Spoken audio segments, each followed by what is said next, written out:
Hello అందరికీ. ఈరోజు మనం ఎంతో రుచికరమైన పాలకూర చుక్కూర కర్రీ ఎలా తయారు చేయాలో చూద్దామా? ఇప్పుడైతే మనం స్టవ్ ఆన్ చేసుకొని బాండీలో ఆయిలు, పోపు దినుసులు, వెల్లుల్లి రెబ్బలు, కరివేపాకు, ఆనియన్స్, చిల్లీస్, పసుపు, ఉప్పు ఇలా వేసుకొని బాగా వేయించుకున్న తర్వాత టమాటోస్ 2 వేసుకోవాలి. బాగా కుకింగ్ అయిన తర్వాత పాలకూర, చుక్కూర 2 మిక్స్ చేసేసుకొని బాగా శుభ్రంగా కడుక్కొని ఒక గిన్నెలో తీసేసుకోవాలి. ఇప్పుడు ఇదంతా బాగా మిక్స్ అయిన తర్వాత పాలకూర, చుక్కూర కూడా వేసేసుకోవాలి. తడి లేకుండా వేసేసుకోవాలండి.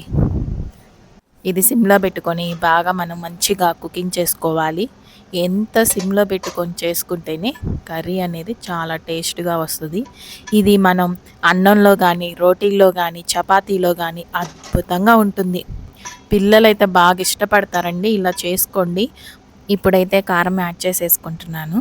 దీన్ని మొత్తాన్ని బాగా మిక్స్ చేసేసుకోవాలి. 1 టేబుల్ స్పూన్ యాడ్ చేసేసుకోవాలి. మళ్ళీ సిమ్లో పెట్టేసుకొని ప్లేట్ పెట్టేసుకొని కుకింగ్ చేసుకున్న తర్వాత 1 టేబుల్ స్పూన్ సాల్ట్ కూడా యాడ్ చేసేసుకోవాలి. ఇప్పుడు ఇది కూడా మనము కలుపుకున్న తర్వాత మూత పెట్టేసుకొని కొంచెం కుకింగ్ అయిన తర్వాత ఇంకా అయిపోయిందండి, రెడీ అయిపోయింది. మన చుక్కకూర అయితే రెడీ అయిపోయింది. పాలకూర చుక్కకూర ఒక గిన్నెలోకి తీసేసుకుంటున్నాను.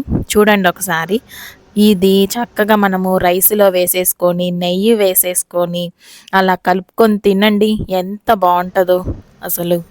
మీరు కూడా వదిలిపెట్టరు.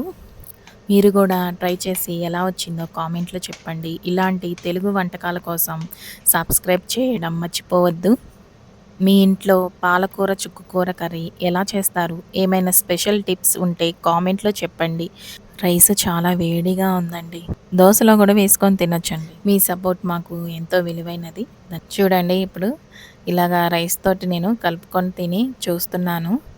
నెయ్యి వేసుకొని అబ్బా! ఎంత టేస్టీగా ఉందో, కమ్మగా ఉంది. పిల్లలు కూడా ఇష్టపడతారు. ఇదండి ఇవాల్టి video. Please subscribe. Thank you.